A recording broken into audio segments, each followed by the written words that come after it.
and welcome to What Is My Podcast About? This is a podcast where we sit down on a fortnightly basis and discuss a topic. My name is Peter Graves-Akerley, and I am joined, as always, by Keith Ramsey. Hey. And our, once again, special guest, Thomas Sheehan. And as always, joined by me. No longer a special guest. They say, I'm here to stay. I'm getting rid of you as soon as I can. This might very well be your last episode. I mean, they say things happen in threes and it's always good, but I clearly don't understand why he showed back up for the third time. Nope, here to stay. Putting down roots. The things that come in threes that are good are me, Matt, and Keith. That's the thing that came in threes that was good. Oh, God. I want to apologize, but I'm not going to. What's going on in the world, guys? Anything interesting happening these days? Well, I hear Scream. Well, as of this recording, I hear Scream comes out tomorrow. Yep, Scream 4. Looking forward to that. Well, not 4. Scream 5. And I'm very much looking forward to that. Was there a TV show about Scream? Is that true? Technically, there was 2. 2? Yeah, so there's 2 seasons for the first run, and then they did a reboot of it for season 3. And it's a completely different story, unconnected, but also they're working on season 4, which goes back to what the first 2 seasons were. Okay, sure. So it is one show, but a lot of people count it as 2 different Scream series.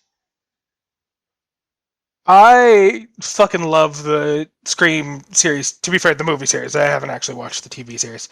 I love how in this. Pretty good. I probably should take the time to check it out.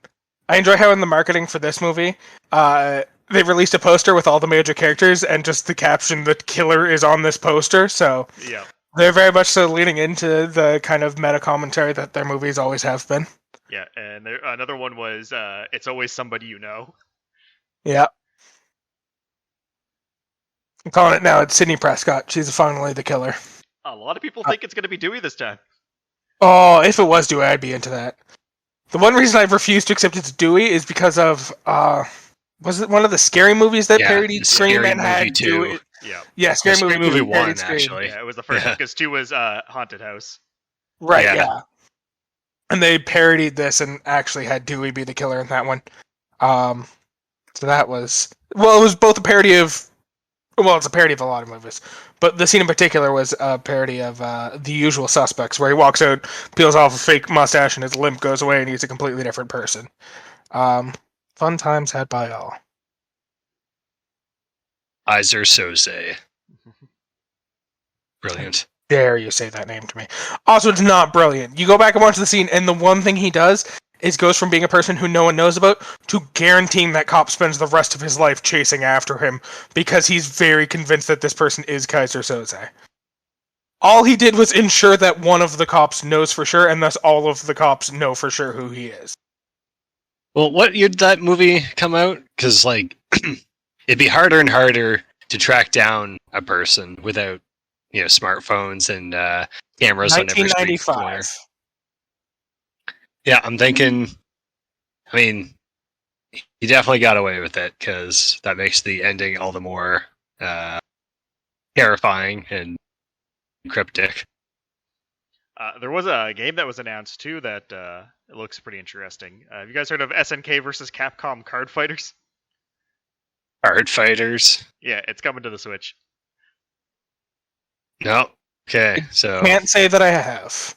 Tell me about SNK versus Capcom Card Fighters Clash. It's just a card fighting game on the Switch. That's pretty much what it is. There's been a lot of card games in the past, I'll say 5 years. It's like everyone's tried to make their own TCG. Really, stemming all alongside how much there's been the intense need for gacha games. You look at Hero Collector games or gacha games on your phone, pretty much every franchise has one.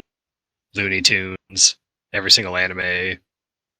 It's a lot. Oh, this is a whole fucking series. Yeah. The first SNK versus Capcom Card Fighters game came out in 1999. The most recent one was on the DS in 2006, and they're bringing it back now, 16 years later. I fucking like it. Ballsy. I wonder And how little they've updated it. apparently it's just a port from the original. Oh boy. Well, to be fair, that's the Switch's whole meta right now, is just re-releasing games from the early 2000s / late 90s. I'm not trying to shit on the Switch. I actually find my Switch quite enjoyable. It is great for I writing. love this Switch, but it is just bleeding money out of me by, making me buy things that I already own. I don't need to buy again. Nonsense. I have 5 copies of Legend of Dragoon. To be fair, Switch is just trying to get on some of that Todd Howard money and just re-releasing Skyrim over and over again, except they can't do it on the Switch, so they have to, well... They did do it on the Switch. They did do it on the did. Switch. What I mean is they can't keep re-releasing Skyrim over and over on the Switch to make more money for Nintendo, so they need to just start re-releasing their old properties the number of times Skyrim has been re-released to get that sweet, sweet Skyrim money. Do you think it's just, like on a checklist somewhere? Like when you're announcing new tech, you're announcing like, here's our new platform. It does this. It meets these requirements. It runs Skyrim. It like so and so. Bethesda just has a working contract with every industry that makes any of this stuff that like you have to put Skyrim on it before you can release your console. Yeah, it's kind of like how anytime new hardware was released for a PC, they had to show how much better it was at running Crysis 2. Now it's just anytime anything that's capable of playing video games at all is released, they have to explain that it's also capable of running Skyrim. So it's not just a little dinky system, but can actually run proper games. But they also just end up reselling Skyrim on it as a part of that. They're going to find new ways to sell it and resell it just as the years go on. Now, there was one other topic I did want to touch on, which isn't really from anything in particular, but I think this is a good way to end Thomas's last appearance, as Peter has so said. The Spider-Man No Way Home people have come out and given the 4 rules of how the spell works, are specifically the implications of the spell that can't be violated, essentially. Yeah, so the 4 rules... Number 1, everyone still alive who knew that Peter Parker was Spider-Man no longer remembers this. Number 2, everyone still alive who had a relationship whatsoever with Peter Parker now views him as a stranger. Number 3, reality itself has been rewritten to alter all physical records as of the current state of Peter Parker into a new replacement history. And number 4, Spider-Man still exists in the historical record, but was never unmasked. So this is a little bit more powerful than we were originally suggested. We were told it was just a memory spell that changed everyone's memory. From the way they're describing it, what it does is alters reality to a point where this is what reality would be if Spider-Man had never been unmasked, and then updates everyone's memories to go along with that. The only person who doesn't have their memories updated is Spider-Man.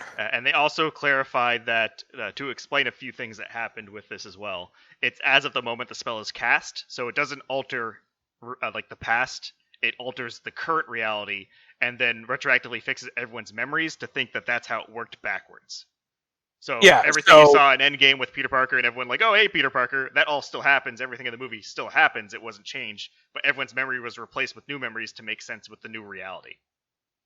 Yeah, and it's very key that they phrased in the sense of everyone living loses their memory of it, and everyone living thinks Peter Parker's a stranger, because by phrasing it that way, and not just everyone forgets and everyone thinks of him as a stranger, it doesn't take away his relationship with Tony Stark and Aunt May. If they decide never to bring him back, it's fine, but if they have Peter Parker talking to Ghost Tony Stark, they still have that relationship in place. They're not taking away every single support line that Peter Parker ever could have. Also, from the description, any documents that were reliant on Peter Parker, so pretty much they only exist if Peter Parker got them, don't exist anymore, which means Peter didn't go to high school and graduate, so that's why he had the GED book at the end. But he still has a social insurance number and a birth certificate, but that's because they don't exist exclusively because of Peter Parker. They would have been assigned anyways, so that's why he still has them. Hypothetically, he no longer has an ID, would have to get it again, but Yeah, like the birth certificate wasn't, in theory, given to Peter Parker per se. It was given to Peter's mother for Peter, so its existence is not dependent on being directly involved in Peter Parker when it was given. It was, in theory, just given to a baby who later became Peter Parker. Yeah, and my favorite thing about this as well is someone explained, new theories popped up, that because of how this works where it alters reality, the reason that he had to make a new spider suit at the end of the movie was because the one that was made for him by Stark, we know that the only reason Peter can use it is because it's coded to accept Peter, but because Peter Parker no longer exists, that means he can no longer use the suit. The thing I like about the spell, and I am aware that this isn't how it works, but in theory, this spell is functionally identical to a spell that, rather than erasing everyone else's memory of event and altering reality so that there's no proof of that event, this spell is functionally identical to a spell that just implants fake memories in your mind, because the way the world continues existing after this point, there's no way of telling which one of those two spells, in theory, was cast. So it's just a fun time for me to think about the fact that the full moon party at Camartage never actually happened, and Doctor Strange just implanted fake memories, but is convinced that he cast the memory erasure spell instead.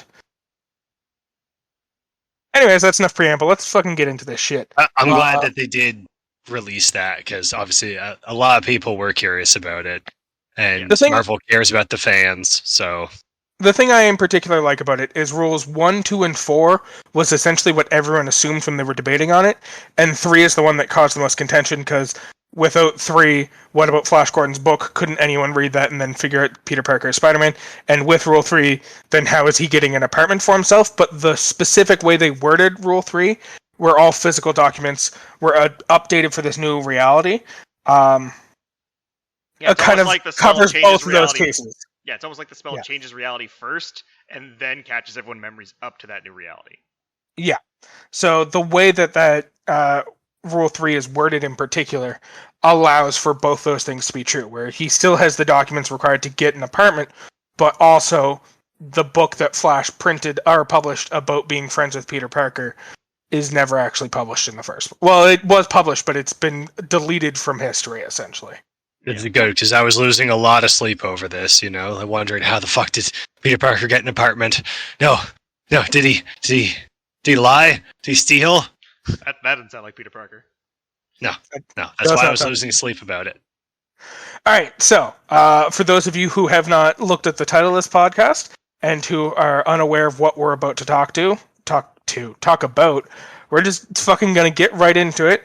No time to be wasted on this episode, I guess. Today, whatever time of day you're recording this, man, I'm having a mental breakdown. I'm sorry, guys. It usually isn't this bad. We are talking about Season 2 of The Witcher Netflix series. Yeah. What do you guys think? Before we get into it, gut reaction, good, bad, somewhere in between. What's your thoughts? I was expecting more. Okay. Keith? I thought it was really good. I the first season a lot. I enjoyed it thoroughly. There are a couple scenes in particular that I'm going to address later on that I found to be fucking chef's kiss of beauty in this fucking series. But we'll get there. Alright, so this one picks up right the fuck after Season 1 drops off, with Geralt and Ciri being reunited, and them essentially being informed that Yennefer sacrificed herself during the battle, and now it's not explicitly said that she died, but Tissaia is unable to track her down, and Geralt assumes that she is in fact dead and died in the battle. Which is, not good. But Geralt does come up with the brilliant idea of taking Ciri to Kaer Morhen to, not even to train her initially, it's just because that's where he believes she'll be safest during this war. Yeah. Now,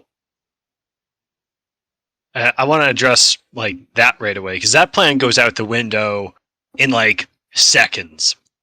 After finally arriving there, they have there's a party going on, and one of the ladies brought in for entertainment, talks to Geralt and like immediately knew already. It's like, oh hey, I heard you had a daughter. It's like, okay, nope, pack your shit, we're leaving. Like already this plan's out the window because people know. Somehow like the town nearby knows that, oh, like this girl is here. Great. So I we're mean, not to be safe. fair, they don't know who the girl is. They just know that he has a daughter. Yeah, but like it doesn't take long, and by the end of it, by the end of the season, there a bounty goes out for this girl and anyone harboring it. So rightfully so, they don't stay in Karen more. They leave by the end of it. Oh yeah, but the whole people knowing Geralt has a daughter doesn't seem to be the point that people figure out that Ciri's there, right? It's he goes out looking for information about what she has, and then a few other characters end up giving those details away to other people. Yeah, the whole reason that they leave Kaer Morhen has nothing to do with normal people finding out about her there, but him coming to the realization that monsters are specifically tracking Ciri at this point, and he wants to get to the bottom of it and try and resolve that issue. Yeah, ultimately, I think no one even knows. Like, there's like probably 3 to 5 people outside of the Karamor group that know that Ciri's with Geralt, and like for example, oh man, the name slipped my mind. The nobleman that's trying to take over Zintra. With the Magus that's working with them. Well, with Dijkstra? Yeah, Dijkstra, that's the one. Yeah. Like, they don't know that Ciri and Geralt are together. They just know, oh, Ciri's still alive out there somewhere. Yeah. Mm-hmm. However, the mages know. Yeah. So well, everyone else is Triss. gonna know real quick. Well, yeah, that's Triss doesn't even find out. Triss is straight up told because Geralt wants someone to help Ciri train in her magic because he's pretty clear that she has access to magic.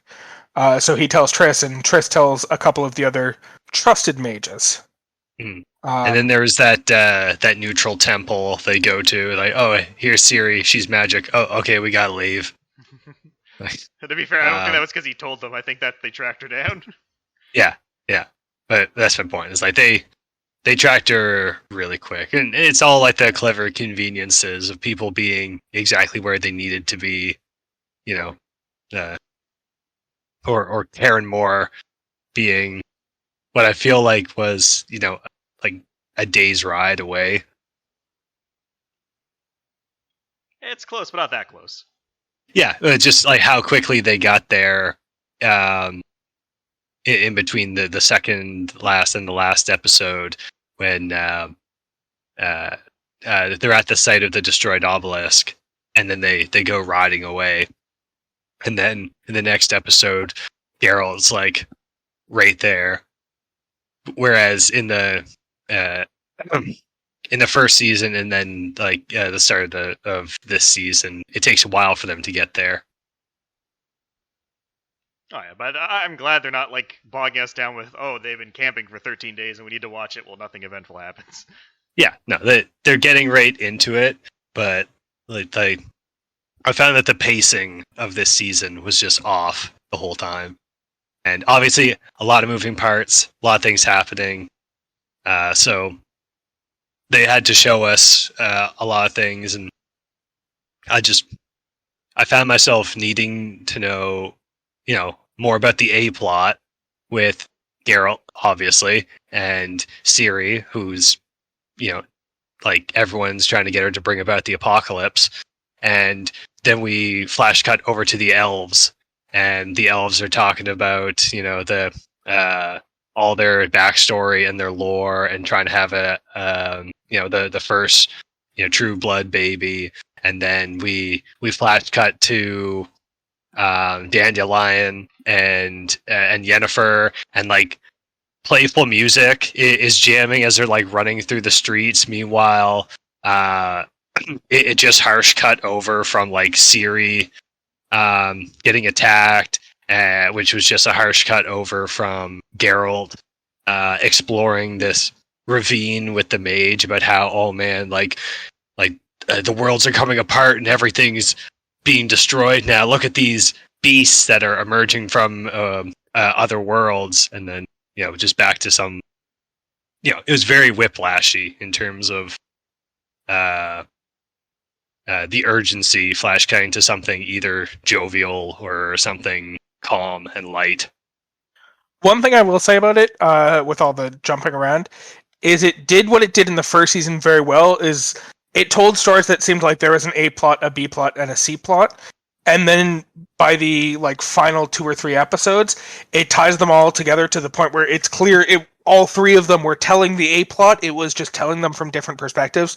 Like the true story isn't Geralt training Ciri or something like that. The whole story of this season is about the Deathless Mother trying to break out and inhabit Ciri so she can bring the worlds colliding together.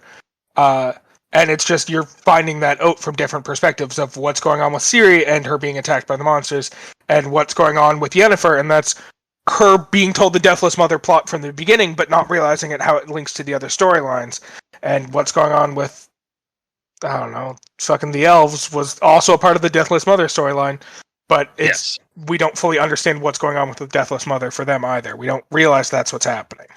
It's telling 3 different stories that seem unconnected, and then at the end revealing that they were connected all along. It's a surprising way of telling a story, and I find it worked out quite well in the end. Yeah, and I mean, I guess most people you're right. It was. It got it's standing at a 95%. On Meta. Yeah, it did all very neatly come together in the final episode, where everything, made sense and worked together. But I found like the first season, it's very easy to sort of get confused by all that or give up on certain plots because you're like, I don't care about these elves and what they're doing. What does it have to do with? Oh, okay. It's a very like Shaggy Dog kind of story where, all right, it eventually all comes around. You're reminding me of what I think is my favorite scene in the entire second season. Not because it's the best scene or anything, but because of how fucking meta the scene is. And it's when Dandelion is helping Yennefer and the Black Knight get onto a ship bound for Sintra so that they can reconnect with the Nilfgaardian army. And the captain of the ship is initially being very nice and friendly towards Dandelion, and then as he's walking away, he starts shitting on him about one particular ballad and how he couldn't tell until the end that they were 3 different timelines that weren't happening at the same time, and it was jumping around a bunch. And then it's just Dandelion shitting on him for not enjoying an interesting story being told a special way, and that was entirely just the writers of the story shitting on the fans because they complained so much about the non-linear storytelling of the first season. And I found that to be just a fucking beautiful moment of the writers just being like, if you didn't enjoy it, too fucking bad. It was a well-written story. Get over yourselves. Also, it's Kahir is the Black Knight that you're referring to. Kahir, thank you. I couldn't remember what his fucking name was. Yeah, same. So in that case, let's talk about a couple of the... Rather than talking about it episode by episode, because the way it's presented isn't necessarily the best way to talk about it. I think it makes sense if we talk about the different plot lines individually, and then we can maybe tie them together at the end. Yeah. If that works for you guys. So let's start with... I don't know. Do you want to start with Yennefer or Geralt first? Because those seem like the 2 biggest ones for us to talk about. Yeah, ultimately it is following those 2 primarily. Yeah. We should talk about Geralt, because it's his show, and he's what everyone's here to see. So initially, I don't know about you, but I'm here for Joey Beatty. I don't know who that is. I'm entirely here for Jaskier. Okay, I was going to say his character's name because I didn't know his actor's name, but he's 100% the one I'm here for as well. Yes. So Geralt, as we said, it picks up right after the battle where he's essentially been informed that Yennefer's dead. We kind of jumped ahead a little bit when we were talking about it earlier, because there's also the initial scene of him running into his old friend who's now like a boar man, and clearly has some magic that he's not willing to tell Geralt about. And there's a whole kind of reveal of he's living with someone, a cat as he refers to them. What do you guys think of that whole storyline? Yeah, and for those listening to, in the books, this is known as A Grain of Truth, and it's one of the short stories that's in the Last Wish book. So this one's kind of out of sequence from the original story, but I felt like it worked well. Yeah, Sorry, go ahead. No, it did. Ultimately, like it comes to about how, being alone leads to like turning into a monster or like rotting you out from the inside, and ultimately it's the juxtaposition of Geralt, you're no longer alone now. This doesn't need to be you. Hold on to her. Hold on to Ciri, and yeah. The other thing I quite... it sorry, worked well. finish your thought. No, Yeah, the other thing I quite liked about this story, and the kind of telling it slightly out of sequence and having it happen here, is that it's a very good setup for the relationship between Geralt and Ciri, where up until now, Ciri has really only been going along with Geralt because she had the dreams about him early on and wasn't fully sure what they meant, so she was just kind of going with him because she felt like she was supposed to. And it's this one where she starts to realize that Geralt is going to do whatever it takes to keep her safe, and seeing that reveal of sometimes he seems like he's a bit bloodthirsty and will kill for the sake of killing, but that kind of realization that Geralt's not the kind of person you want to be on the wrong side of, but he is absolutely the kind of person you want to be on the right side of. So it's a good jumping off point for the relationship between Ciri and Geralt, at least in my mind. Yeah. I think so. We get to see Geralt fight. It's not a great fight, but we get to see some action. We're reminded, oh yeah, he's got magic. He's got these potions. He's a detective in a way. Yeah, I think it's a really good reintroduction to the character to start off the season too. Because it's kind of like it does a showcase, but without getting too deep. Yeah, it's a good refresher on Geralt and what his fighting style is like and what his personality is like, to get not only Ciri adjusted to him, but also to remind you, because the last season came out roughly 2 years prior. So for those who haven't watched since and aren't familiar with any of the books or video games, it's a great way to refresh yourself on who Geralt is and what he does. Yeah, the original series was December 20th, 2019, and this one's December 17th, 2021. Yeah. All right, so continuing on from there, this is when Geralt, after this story, is when he manages to make it back to Kaer Morhen, and he's meets up with some of the other Witchers who are there. They seem a little bit kind of judgmental of Ciri at first, I guess I'd say, but not overly negative at first. They grow to love her as time passes, put it that way.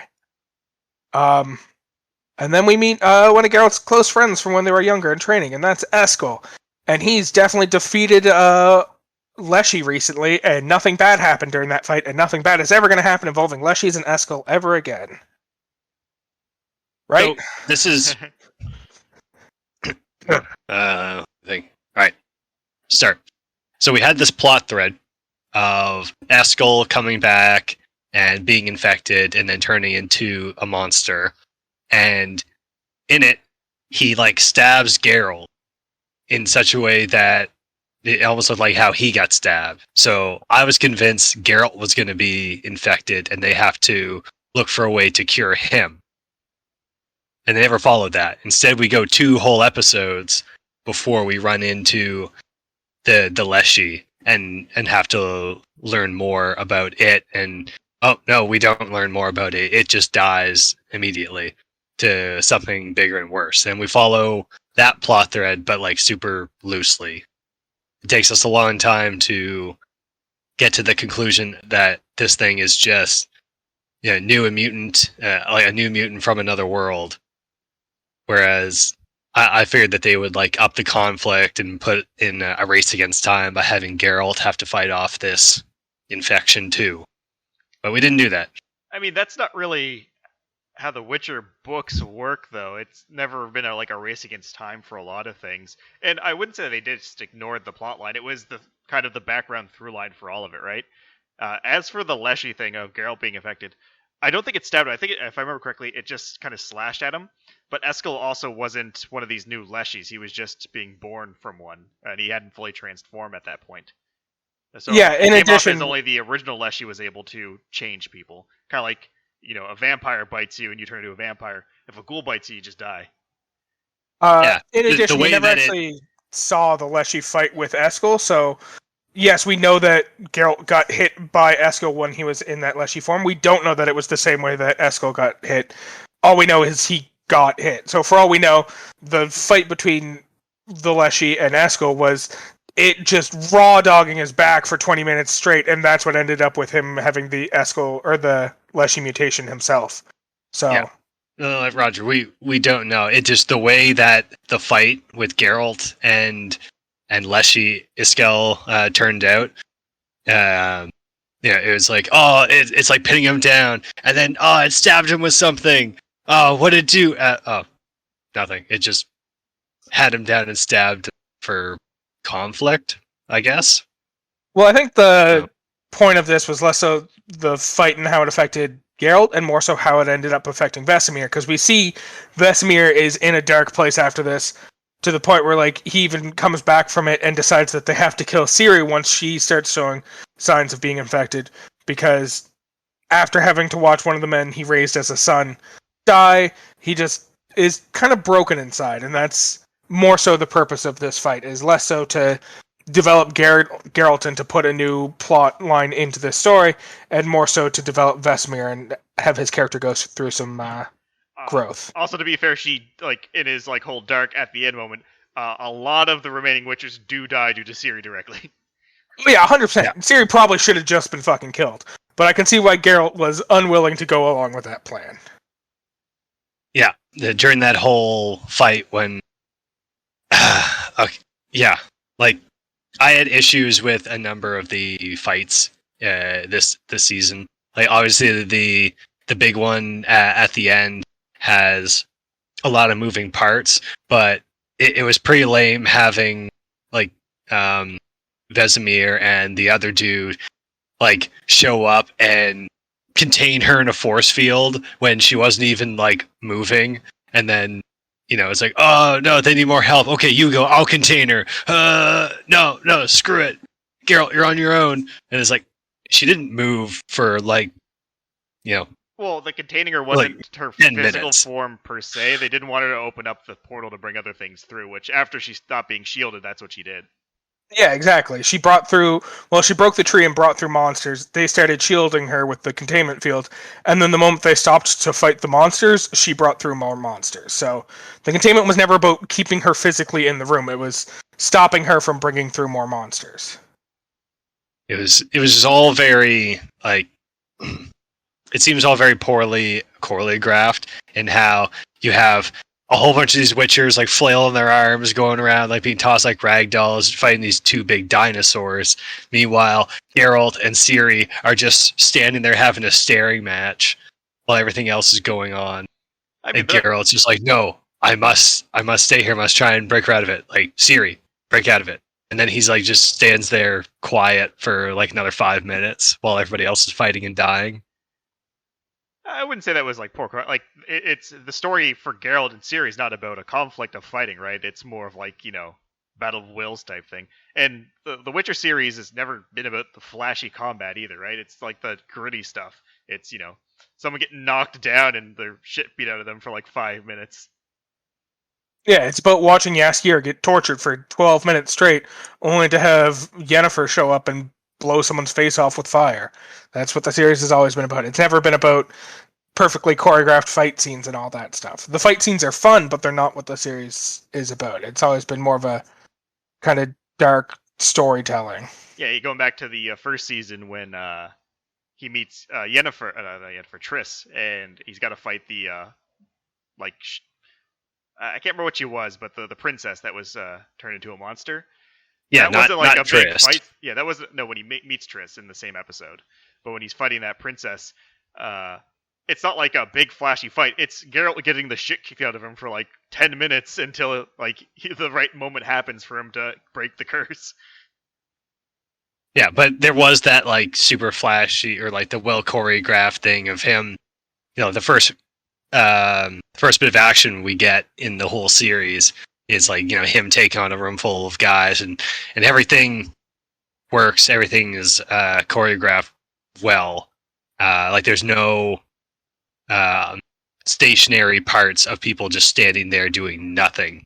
Oh yeah, and that happens when he fights people, but monsters are kind of a different beast in the whole sense of it. Because we get a few times of him fighting Nilfgaard soldiers, and of course it's not like the big one-shot him thing, but I would say the action is about the same, just shot in a different way. Yeah, I'd say that. Well, it was it was still good, but there was a lot of moving parts that should have kept moving and weren't, because they're like, the audience is looking somewhere else, so we can just keep these two characters here. I'd say if we're going back to the first season a little bit to talk about that first episode, the sign of what the series is supposed to be about is not that first fight scene where he's cutting down men in the street. It's the conversation that happened shortly before that, where he's talking about being forced to choose between a greater or lesser evil. And he has his whole diatribe about how if he's forced to choose an evil, he doesn't care about greater, lesser, or middling. He'd rather not choose evil at all. That's what the series is all about, is decent people being put in difficult situations and seeing how they resolve those fucking situations. Which is what a large part of this season is about, with going back to the Deathless Mother, even though we're not talking about that plot right now. And her whole deal in this series, or in this season, is she keeps offering just deals to powerful people of, I'll give you exactly what you want, and all you have to do is cause suffering for others, and people constantly agreeing to take that fucking deal. Yeah, sure. Sounds fine. I mean, to be fair, they don't really know about the whole, Genie's problem with this one. Monkey's Paw and all that. I feel like the mages would. I feel like the mages who, know about the ancient evils and monsters and things and dark gods, especially the elves, I feel like they would know, this is a bad idea. Well, that's the whole point of the scenes we see, where it's not presented as a unknowable beast giving them this information. It's presented as someone they know and trust very deeply giving them this information. The whole reason that Yennefer doesn't fall for it is because there's no one she trusts. So there's no visage that the Deathless Mother can take on to convince her that she's on the right side, because Yennefer trusts fucking no one but herself. So of course Yennefer was going to be mistrusting in that situation. But the other two were shown the face of their dear mother or the commander of the army they're following, and we're immediately like, yep, I'm on board. Let's do this. Let's fucking go. I'll kill as many people as it takes to save the Nilfgaardian army or give birth to the first ever full-blood elf in 100 years or some shit like that. Yeah, they both did figure out, you're not, I don't know, like the White Mother or whatever it was. Oh, you're not Amir. Who are you? They did both figure it out, but then yes, they immediately went along with it anyway. And it's part of why I really didn't care for those two plot lines, or singular plot line, I guess, of those two characters. The other two that went to the hut. Yeah, but to be fair, I don't think they caught on or found out that that's who she was the whole time too, because they used a different name for her. I can't remember what it was, but they the whole concept of her being the Deathless Mother didn't really come up until much later, after they already because I believe it was Geralt that brought it up early. He's the one who talked about the first who or demon what sealed by the first Witchers. Yeah, they don't know who or what it is. They just know it's, they figure out, you're not the entity I thought you were. And she's like, what's the matter? Have some power. Have a child. Okay, sure. You didn't lie to me up to this point, but that sounds fine. Oh yeah, but they were desperate in their own situations, right? Yeah. And hell, even Yennefer ends up making a deal with her in a sense.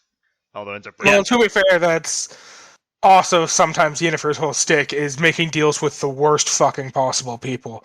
Because I will say Yennefer is a good character at heart, but Yennefer is constantly making decisions that makes other people's lives worse on the belief that it will make her life slightly better. And it's a shame, but that's just who her character is at heart. Yeah, and for season 1, her making the decision to tap into chaos to sacrifice herself, and it straight up was her sacrificing herself to wipe out the enemy. That was supposed to be like, her character growth, her resolution of growing better, as a person. And okay, now we're back to her being desperate and throwing other children, under the bus. It was But they kind did of a good job of showing how she ended up back at that mindset by showing, honestly, how useless of a character.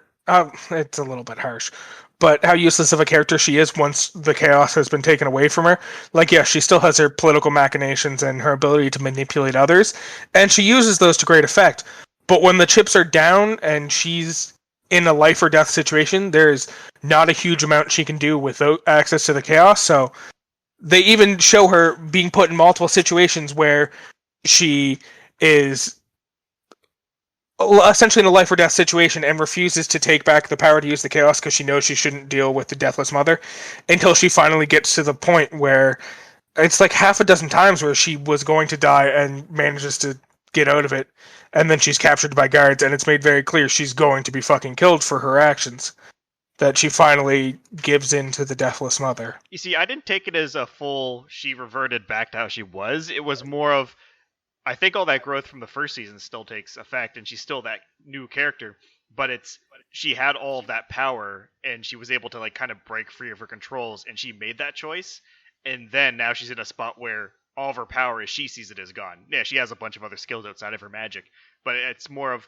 she made the choice and grew into a certain type of person, and then this season was more of making her reflect on who that person is without the magic.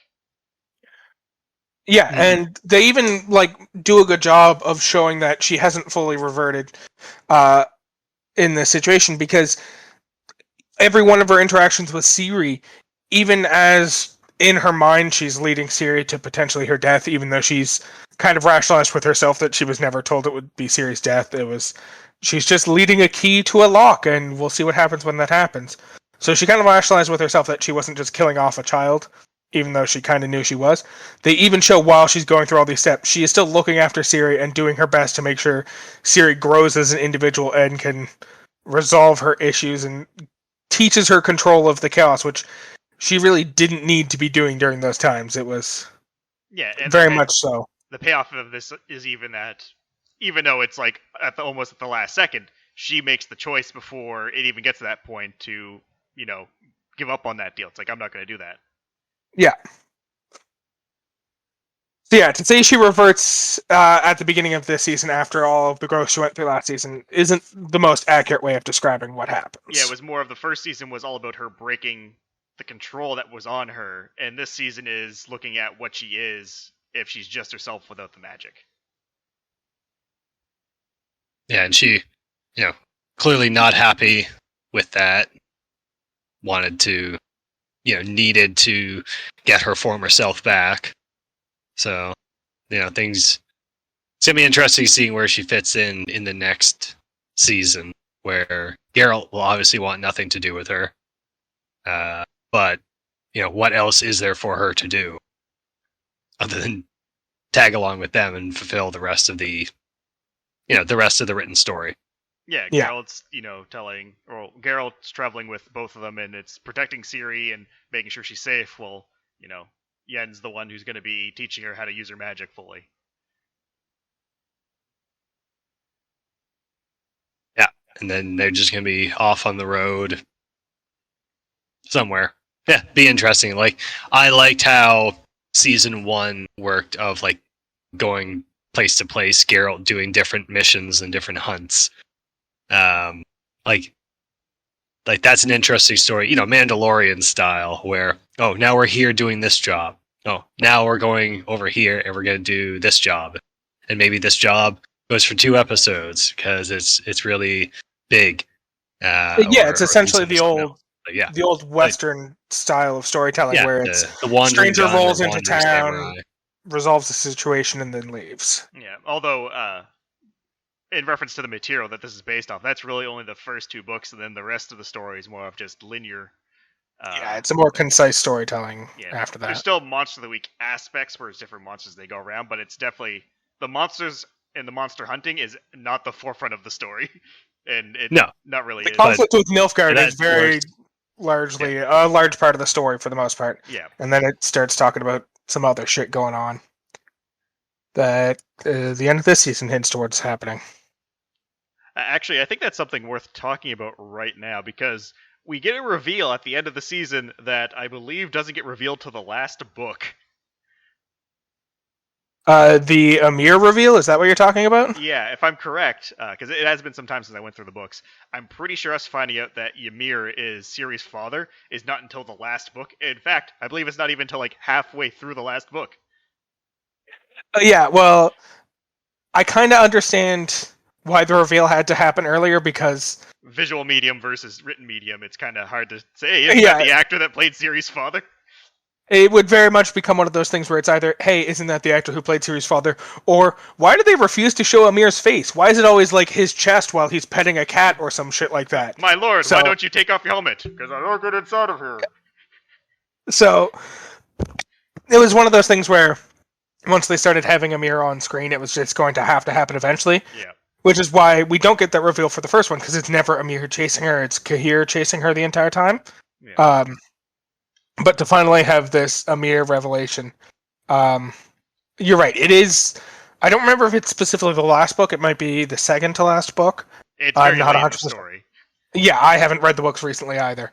Yeah, it is much earlier in the story this time around than it was in the books. But as stated, that's a little bit easier to do in a written medium than in a visual medium. Oh, of course. I guess the other thing, or the part that caught me off guard with it is, and I don't want to go too depth into it because it is very much a spoiler for why Ymir is going for Ciri a little bit beyond being the daughter.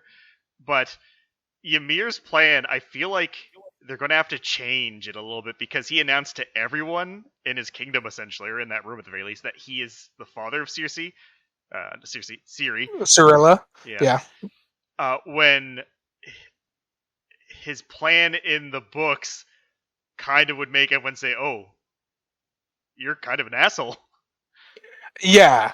I have a feeling that while it's actually been relatively faithful, I'll say, to the books, they have made some changes, obviously, but yeah, so I think that plot point will end up changing.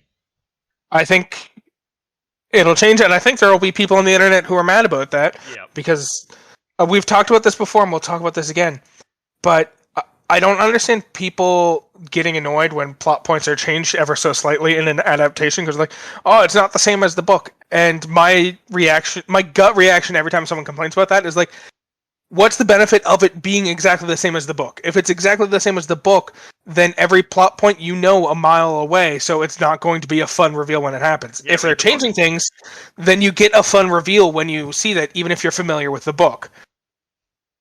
The fact of the matter is, the series is being made for fans of the book, and if you're a fan of the book and you know all the plot points, you're not going to find the show enjoyable if it's just telling the exact same fucking story.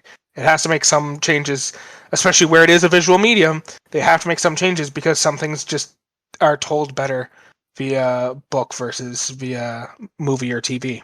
Yeah, different mediums, so obviously different ways you have to do things. So a straight book adaptation doesn't always work, and that's the thing, right?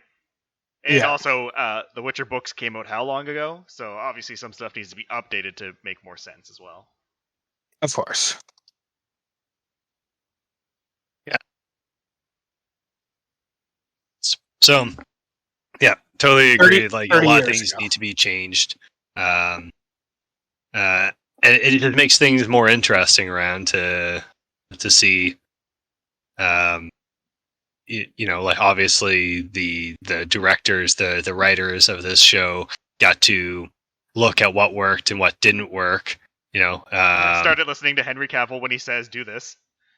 Yep. Yeah. That is one of the details I enjoy. One of the behind the scenes details is in the first season, it was a lot of Henry Cavill saying, "You shouldn't do this, you should do it this way," and no one on set listening to him. And then by the time season 2 came around, more and more people are starting to listen to Henry Cavill when he says to do it this way. Yeah, because everything everyone complained about was the things he was saying, "You should fix this." Yeah. Yeah. And plus, like, we have a lot of fans watching for the because they are fans of the third game. The third game is really what brought it The Witcher into mainstream popularity. So seeing this, like, there's a lot of different endings, a lot of stuff goes on. So it'll be interesting to see what what they do for the ending, and if they leave this open for more, more series. Well, we already know, After all. there's what? So we had the animated Origins one. Yeah.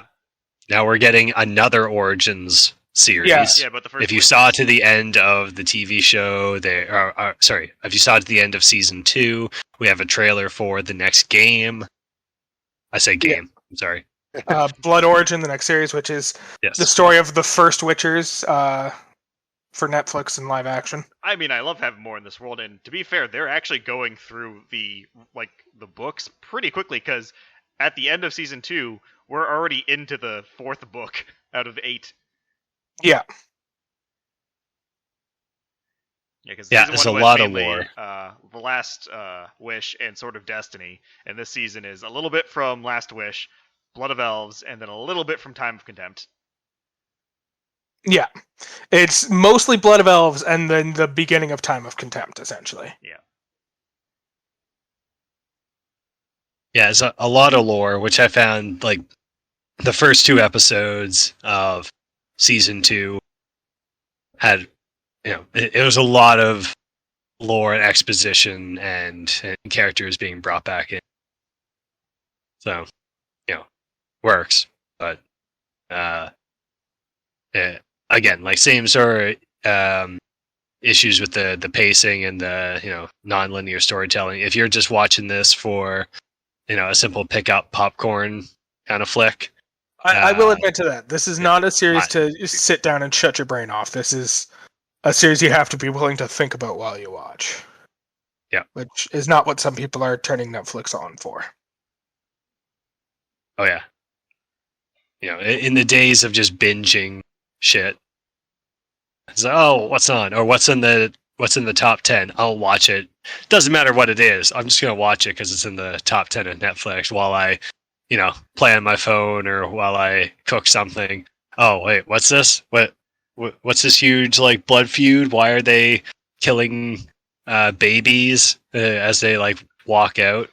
This is fucked up. To be fair, the one thing I will say is on the whole idea of shows that get released all at once to binge or weekly releases, I think Witcher definitely does benefit from being a full release, because ultimately each season's pretty much a really long movie in itself. I feel like going weekly would hurt the series. Yeah, there are some series I think weekly is absolutely the way to go because it gives fans a chance to talk about what's going on in the show.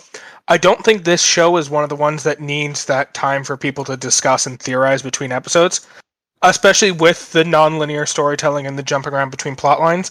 It seems like one that benefits from the ability to just sit down and binge and follow up on those plot lines at your choosing rather than having to wait and get confused about what was happening in the different parts of the story in different worlds. Yeah, and that on top of that, the series isn't about speculation and theories and stuff at the same time. Obviously there's going to be theory crafting regardless and what things mean, but I guess a good example would be something that did something similar to what the first season of Witcher did, which was Westworld.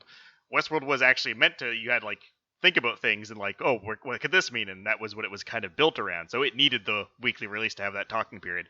But Witcher, it's a giant direct story that's kind of just going bit by bit, and there's obviously going to be those confusing parts what's this mean, but I feel like it's not really set up to think about that much. It's more of it will tell you, you just gotta watch the next part of it. Yeah, and that's actually a really good comparison because Westworld Season 1 also did a lot of that jumping around between different timelines without making it clear that that's what it's doing. But Westworld was largely built around that reveal happening and how much it affected what your interpretation of events was, so you could go back and watch the season again, and everything seems different now that you understand the different timelines that are happening. Whereas in this one, it wasn't built to be binged multiple times. Yes, that's absolutely something you can do and you can get enjoyment from, but the reveal of the different timelines and how they line up isn't something that's a big twist reveal at the end. It's something that you start to pick up on the details as you're watching, and you start to realize, obviously, these are different timelines, and it's just telling different stories, but because they're different lengths, it's telling them at different paces. And it just so happens to work out that they're different timelines that come together. Yeah, it's a story of Yen, Geralt, and Ciri, and it's kind of told that way so we can get all the development and them all at the same spot at the same time to end it with. Yeah. If it told all of the story at the same time, Ciri would not appear before the final fucking episode because her events don't start happening before that point in time in the rest of the story. Plus, we'd have like 3 episodes of just Yen. Yeah. So, that was an insightful and very helpful comparison of the binge versus one at a time for this versus Westworld. Yeah, and that's the thing. It's just the season so far of this have felt like just big movies that are broken up into sections. Yeah. Yeah, and great production quality has gone into this show. I like the design of the monsters. However, obviously, like the ones in the final episode definitely had the most love and attention, whereas the other ones, like the what do you even call it? The Chernobog, like the thing that was made out of the obelisk shards that was flying around. Yeah, that one did not look. Yeah, that one did not look nearly as well as the others. Just like it was kind of like pretty poor CG. I mean, I personally didn't notice it, but it didn't stick out to me. TV show production level, even if it is Netflix. So there's going to be those What- types of things. Not everyone has Disney money. Yeah. One of the things that I did like was the fact that the Chernobog and the demon monster that killed the Leshy early on in the season, the fact that those looked so distinct from anything else in the series, I really enjoyed that because it kind of showed that those ones in particular are not of this world, because as we learn later on, when the conjunction of spheres happened, it was just the worlds kind of passing by each other, and a bunch of monsters came over at that point, and that's all the monsters this world has ever known is the ones that came through at this point. So the fact that these ones look so visually distinct from all the others, because they're just literally monsters that aren't of this world and don't fit in with the rest. And as most people probably figured out when those spheres crossed, the worst monster to come over was humans. Yeah, humans were the monster all along. Well, and that was always like a plot thread, even in the first one, where they're going over like, thinking back on protect both worlds. What's really the worst threat. Thinking back on the first season in comparison with this one, you kind of get the feeling that the author of this series has a lot of thoughts in common with a couple of our friends who we've played D&D with, which is just that magic is the greatest evil that mankind could ever participate in, because a lot of like the worst things that happen in this series are happening at the hands of the different magic users. Like Stragobord killing a bunch of women because they were born during a full moon, and that means one of them might end up being a demon and shit like that. It's just a whole bunch of just magic users are the worst people in this series. Like, humans in general are pretty bad, but the ones who have access to magic always seem to be worse. Well, the Brotherhood of Mages, who are like, we're a bunch of people with magic. All right, let's form an Illuminati that will basically run the governments of the world, which makes us the leaders of humanity. We'll train mages and offer them out on loan to the different fucking lords of the different cities and act like we're providing a service to them, but really what we're doing is putting a snake in their chambers to whisper in their ear and tell them what to think. And I don't necessarily agree with it in all forms of fantasy, but in this particular form of fantasy, the author very much does seem to have the mindset of the people who wield magic are the worst things that happened after the conjunction of spheres. Well, it's the funny thing, because going back to Stragobord and his stuff with Yen, it's like, she's a quarter elf, or an eighth elf, and she used fire magic just like this person, and it's almost like kind of mirroring, like, the things he's saying about her going mad with power is clearly kind of what he's done, but at the same time, we also don't know his backstory, so maybe he did see some shit and he kind of traumatized him, but still. Yeah, it's very much so. The Stragobord and all the other members of the Council of Mages are very much on the side of they're elves. The fact that they joined Nilfgaard isn't that much of a surprise. They were going to betray us and try and kill us eventually. It's like, you've been locking them up and whipping them in the fucking cities, and you're calling them evil for not playing along with that role that you've been giving them this entire time. interesting stance to take. They're clearly the bad ones. I 100% agree. Yeah, I know, it's just pretty much funny's like not the word. It's everyone is a piece of shit. Is just how it goes. Yeah. except for Geralt. Geralt's pretty cool. Yeah, there's Now like Geralt's Geralt still a piece of shit is- sometimes. Yeah, Geralt is an asshole, but he's honest about being an asshole. So yeah, I wouldn't say there's like any pure good characters really in the story. Yeah. I mean, it's supposed to be like Ciri and her Yeah, I guess innocence. Ciri is like the good one, but that's another part of the juxtaposition. Is she's one of the few characters who is like good air quotes in that they don't have any clear signs of dickishness inside them, but also that's the character who has the potential to destroy the entire world, and it's just giving that power to that character just so that everyone else has an excuse to be even more of a dick to them and try and manipulate them. Thinking about it, Mosik's pretty good. Sorry, who? The mage that looked after Ciri.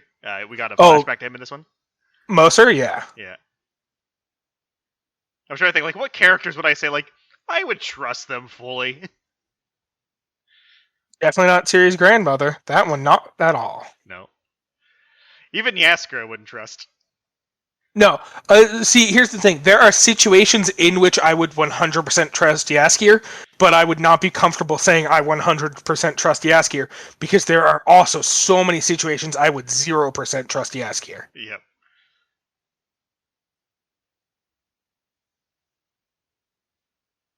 Yeah. So they do a lot of the stuff really well. It's just yeah,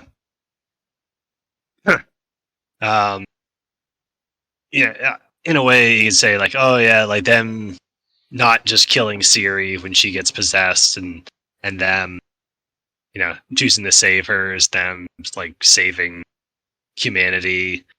It just didn't need to be as upfront as it was when it was also revealed that that the main bad demon thing feeds off of people's hate and intolerance. So all you have to do is not be filled with revenge and hate and love one another, and the bad demons go away. It's like, oh, all right, how quaint. I mean, Sounds easy. This is your stereotypical fantasy story with, like, grand destiny and stuff. It's just got a different tone of paint. Yeah, and even in like the first episode, they talk about how true love is the key to everything. Yeah, like scientists and mages have studied it for years, and yeah, true love will triumph every time over everything. It's like, all right, well, and not to spoil things, but The Witcher does have the true treasure was the friends we made along the way plot line that happens at one point. Oh, yes it does. So yeah, I'm looking forward to that coming up.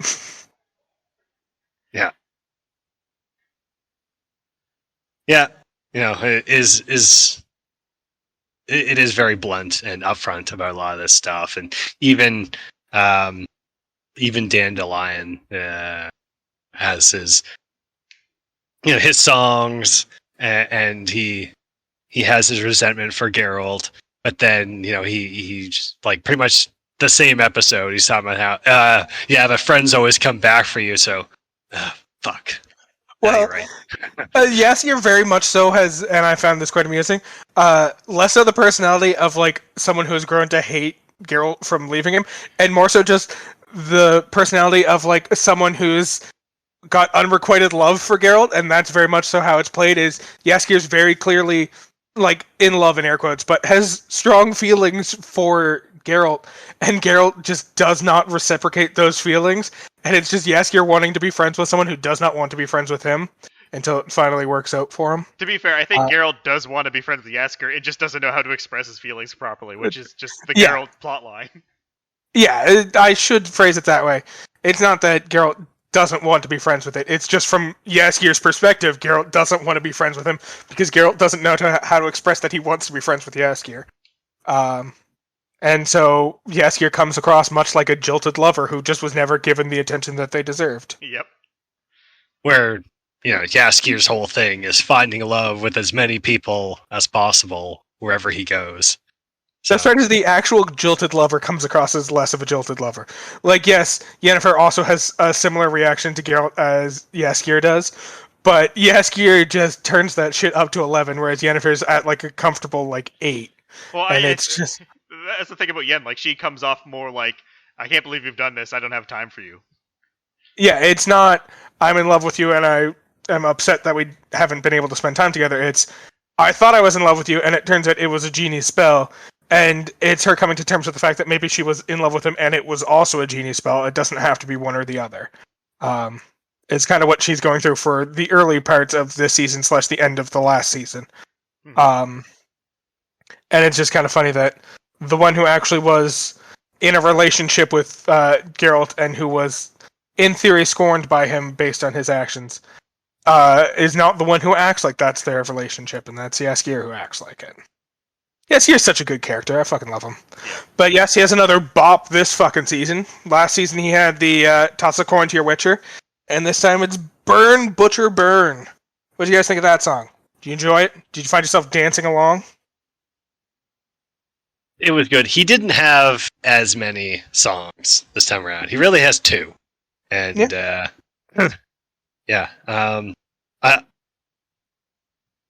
we don't get a full treat to either of them. I like the other one a lot, where he's just like where he's in prison singing. Oh, he where he was having fun with that one. Yeah, I haven't had much time. And good singing skills. I haven't had enough time to like go through the soundtrack again. But I remember distinctly, like season 1 had a lot of good songs from because like Toss a Coin to Your Witcher obviously just took off. I was a fan of Her Sweet Kiss, which is another good one. Yeah. But yeah, Burn Butcher Burn's the only one that kind of stands out from the season, but that could change once I listen to the soundtrack a few times. Yeah, we'll have to see where it ends up. Yeah, I think regardless of it being a Witcher soundtrack or not, Joey Beatty just needs to release an album. Yeah. Yeah. So we didn't get enough. Like when I said I was expecting more, I was expecting more songs, and I was expecting more shirtless Geralt. We saw none of shirtless Geralt this time around. My heart did not melt. First season, we had a few scenes where, he's just... First season was all about showing how Geralt can get down and fuck when he needs to. And this season, Geralt's main character attribute was father, and it'd be weird seeing your dad without a shirt on all the time, so of course they had to tie that up. His secondary attribute was heartbroken because Yennefer left him, and he was dealing with that still too. Yeah. Yeah, because he thought she Whereas was his first season, his whole attribute was daddy. And that we want to see a lot of. Yeah. So as for when he's just standing there, a few times, you can tell he's still jacked at AF because of how his arms are just kind of unable to go down all the way by his side. They just kind of float out in front of him. I think that might be the armor, honestly. Yeah, it's definitely the armor, but it's definitely not Henry Cavill though. It's a little bit Henry Cavill still. Yeah. So yeah, we were expecting to see more shirtless Henry Cavill, just depraved of water. So those abs do that thing where they just jut out from the body. Well, I can't say there'll definitely be more shirtless Henry Cavill, but I think considering how the rest of the story goes, we'll definitely be getting more Jaskier songs. Yep. Yeah, because that's how the series is totally going to end, is, after it all, Jaskier telling the story through a song in a tavern, years down the road. Be like, oh, whatever happened? Let me sing you the tale. Dun, dun, dun, dun, dun. Well, that's kind of just how I've always interpreted the story. It's not so much this is the story as it's happening, but this is Jaskier telling the story, and that's why we get that scene of a person complaining about the first season in world, and it's because Jaskier very clearly wrote a song, and his song was just season 1 as a whole, and he told that story, and people fucking complained to him about it in world, so this is a little bit meta, but that's just how I've always chosen to interpret the series as a whole, is yes, this is the events, but it's more so just this is Jaskier telling the events, So there might be some slight embellishment on the exact ways that things went down, but who cares? It's fiction anyways. Him calling the song Witcher Season 1, like, why is it Season 1?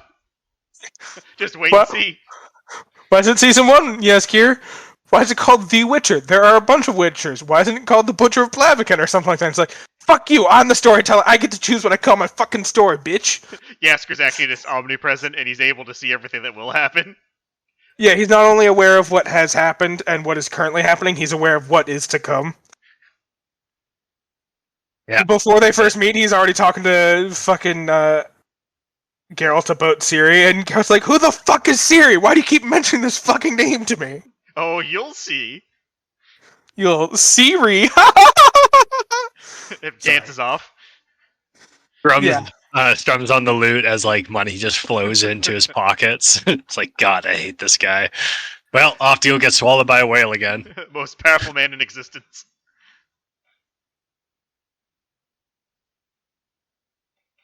Yeah, so it'd be interesting to see more of, like, we haven't seen much of Jaskier aging, despite the fact it's been a while. I don't think Jaskier obviously- ages at all, honestly. Like, He's a timeless season warrior. 1, years go by. Yeah. But just in the way it's framed, we don't know how much time. Well, I guess we know that it's, like 12 years? Something like that? I mean, we see Yen when she's like a normal person, and she's like, what, 15, 16 roughly at the start? Yeah. And, Yeah, but that's... by the end of season like, 1, that's she's much like 90. early. Yeah. But like when Geralt first meets Jaskier, it's before Ciri is born. Jaskier is 42 in universe. At the time of season 2, he's 42 years old. He doesn't look it. I mean, it's a Well, world of that's magic. Yeah, he's a beautiful young boy. He gets to look whatever he wants to look. Yeah. Well, I mean, he's in great fucking shape. You know, you see him without a shirt on, and he's ripped. And yeah. Despite him, despite all we know about him is that he drinks and parties, and isn't good in a fight. He is a ripped, good-looking dude who, I guess, still just screwing around at the age of 42. I was about to say he's yet to meet the love of his life, but as we've already discussed, he has long since met Geralt. He already knows the love of his life. Yeah, and so 12 years or so, he looks exactly the same. Ciri, obviously, it's going to be a bit harder for her to age, so she probably...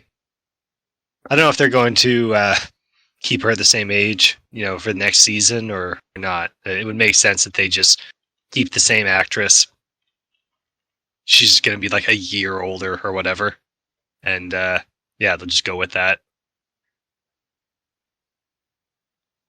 Yeah, because in the book series, she ages up, so they might... I don't know if they're going to try to change actresses or just delay to let her age up normally. Well, just because all the other events of the world are happening, it makes sense that they, like, the next, the next season takes place like a year later. They're still on the run. Everything else is still happening.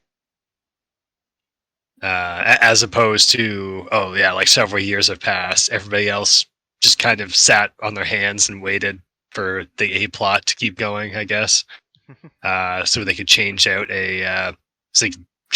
one actress for a slightly older actress. Yeah, we'll have to wait and see how they plan to handle it, but they've done a good job so far, so I'm not too worried. I'm sure they'll figure something out. I'm not. I'm done with this It's probably series. only one more season, just the way it's going. I don't see this turning into a massive Game of Thrones thing. I could see them squeezing 2 more seasons out of it.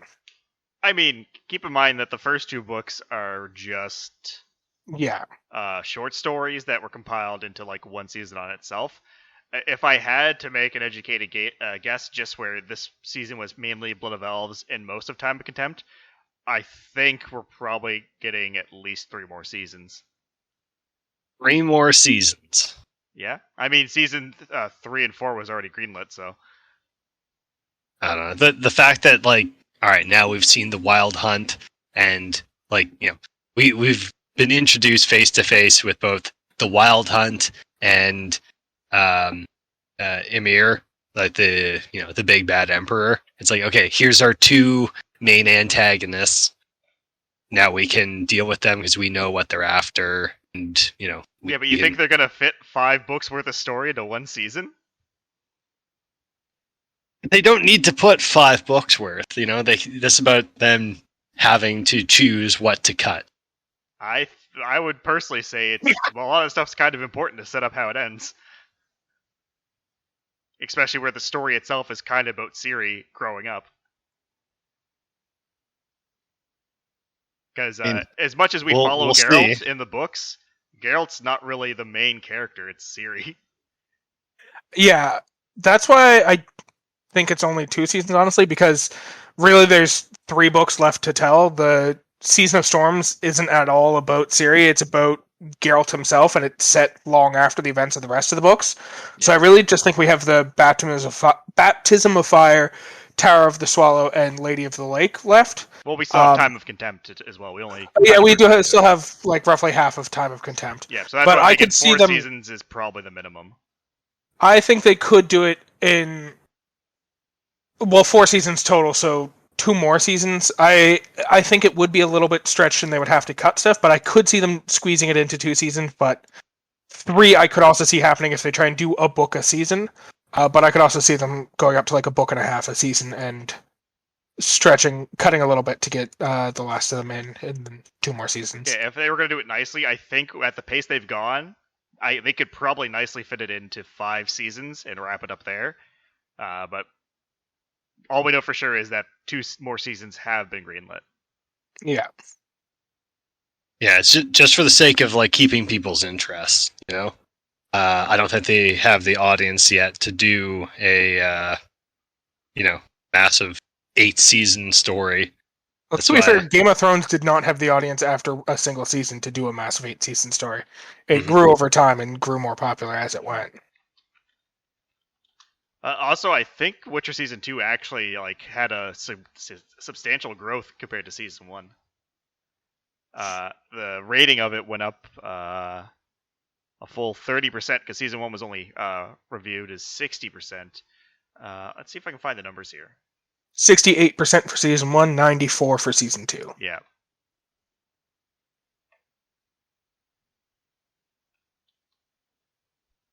It'd be interesting to see, what they do with it.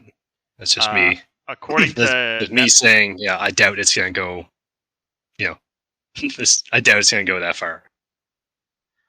So according to Netflix's numbers, within the first 3 days of the show being released, Season 1 had 49.2 million hours, and Season 2 had 142.4 million hours. So it quadrupled pretty much off of 1 season. It's a lot. It's impressive. Yeah. It really is. Also, to go back a little bit and talk about the game, since we're talking about stats related to this release, the sales of The Witcher 3 were 600% higher in the month that the Season 1 of The Witcher came out than the month that The Witcher 3 initially came out. So, while the game drove sales for the show, I think the show also very heavily drove sales for the game. Yeah, so I think at this point, Season 1 kind of piqued people's interest, and I think there's a lot of people that are just now on board. And again, these numbers are strictly pretty much the first week of it being dropped on Netflix, so... first 3 days. So, I think Season 1 is probably already, way higher than that 142, and Season 2 has probably already surpassed it as well, considering. Yeah, Season 1, in the first 28 days, managed to reach all the way up to 541 million hours. So, yeah, it grew very quickly. All right. It's good to see. And now, of course, we have, the next series coming out, the Blood Origin. Yeah, Oh, it's That one definitely should a be really fun. cool world, so having more stuff in it's definitely welcomed. especially because we kind of know what the story of Blood Origin will be. Like, we don't know the specifics, but we know from season 2 them talking about how the first Witchers died sealing away the Deathless Mother, and that was kind of the rough story of the first Witchers. So we're probably going to see a little bit of the conjunction of spheres, the start of the first Witchers, and their fight against Volethmir the first time around, or the Deathless Mother, whatever Yep. you want to call it. I would assume so. So it should be a good story. Did we have anything else we wanted to talk about this season? We kind of got into math about how the world reacted to the season, so I don't... That usually feels like the point when we're done with the plot, but if there's something we want to go back to quick, that's fine. No. Alright, in that case, let's get into some recommendations. What do you guys recommend for things outside the world of the... Well, not outside the world of The Witcher, but outside the Witcher TV series? Reality. Go outside and touch grass, you friggin' nerds. Yeah, Thomas, you're not welcome back. Thanks for participating. Alright, I'll see you all next week. We're now doing this weekly podcast, not bi-weekly. We'll see about that. I'm gonna release a daily one just to spite you. That being said, if you are interested in listening to a weekly podcast, me and Keith individually do release a weekly podcast, also under the umbrella of What Is My Podcast About, so check out our Farewell Evangelion podcast. Is that your But seriously, recommendation? Keith, no, that's not my recommendation. That's just, we brought up a weekly podcast, and that's what came to mind, because I'm a shill. What is your recommendation, Keith? So, for something that feels kind of like Witcher but a different take, I'm going to recommend the full series of Supernatural. Have fun watching that. Oh my god, how many seasons is that? I think it was 11 Too or 12. many. I feel like after 5, you can stop. Yeah, I stopped after 2. Like, That's fair. 11? That's probably more than that, honestly. There's 15 seasons of Supernatural, I just checked. 15? How many times do they kill Satan? Like, surprisingly, through- only twice. So to what be I'm fair, they didn't kill him, they just sealed him. So what I'm going to recommend is actually based off an interview Henry Cavill did. So he did an interview. He did an interview where someone asked him if there was any other video game series he would like to be a part of the movie or TV adaptation of, and he specifically said he'd be interested in doing a Red Dead Redemption adaptation. So I recommend you go play the Red Dead Redemption games before that adaptation comes, so you know what the story is before it happens. Or if you want to just be doing Henry Cavill stuff, 40K.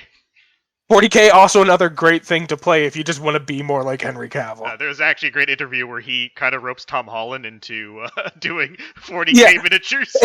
I remember that interview. It starts with Tom Holland kind of making fun of him for doing it before Henry Cavill gives a full explanation, and Tom Holland is immediately turned around and he's like, wait, no, that actually sounds kind of cool.